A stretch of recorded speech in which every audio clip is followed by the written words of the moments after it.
बिस्मिल्लाहिर्रहमानिर्रहीम। अस्सलाम वालेकुम डियर स्टूडेंट, हम एक्सरसाइज 6.1 सॉल्व कर रहे थे।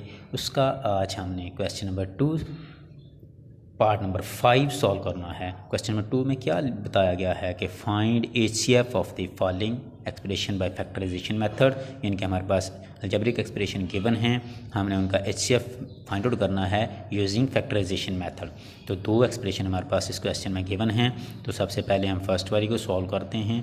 उसका जो कोफिशिएंट कांस्टेंट टर्म मल्टीप्लाई हो रही है उसकी फैक्टराइजेशन करके फैक्टर निकालेंगे, और बाकी अलजेब्रिक एक्सप्रेशन में से जो चीज़ कामन निकलती है पहले वो कामन लेंगे, उसके बाद इसकी जो बाकी बच गई हैं उसकी फैक्टराइजेशन करेंगे। तो ये जो हमने फैक्टराइजेशन कर ली है उसके फैक्टर लिख लेंगे। इनमें से एक्स स्क्वायर कामन आ रहा था, तीनों टर्म्स में से एक्स स्क्वायर कामन ले लिया।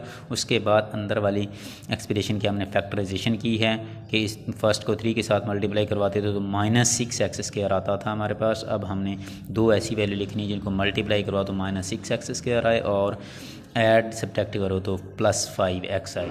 माइनस का 6 आ रहा था, -6 एक्स स्क्वायर था। एक जब मल्टीप्लाई वाला आंसर माइनस में तो एक के साथ माइनस और एक के साथ आपने प्लस लगानी होती है। 6 1 जार 6 के साथ प्लस और 1 के साथ माइनस लगाएंगे तो हमारा ये फैक्टर जो है वो कंप्लीट हो जाएगा। तो फिर इस तरह +6x -1x -2, फिर पहली दो में से हम कामन लेंगे, जो चीज़ कामन है वो कामन लिखेंगे, जो बाकी बच गई वो ऐसे ही लिखेंगे।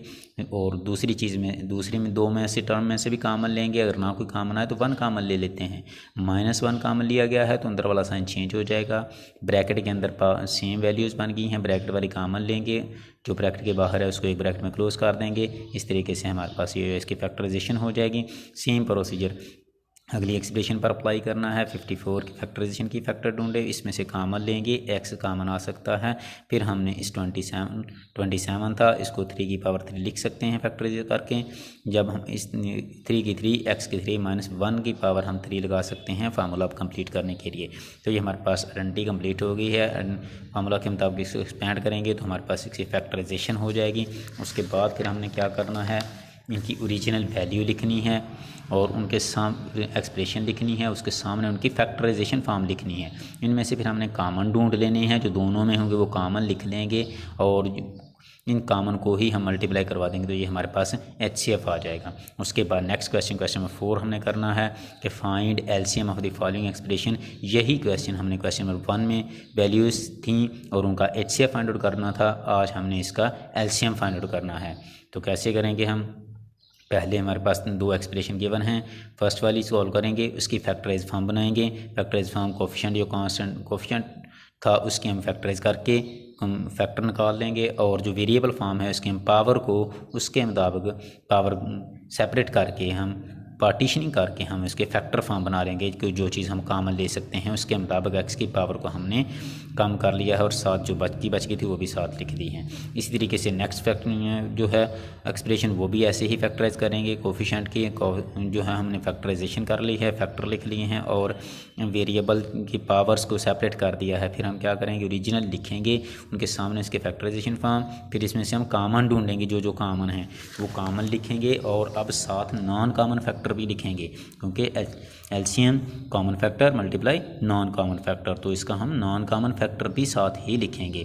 तो LCM में क्या आ जाएगा, common factor multiply non common factor.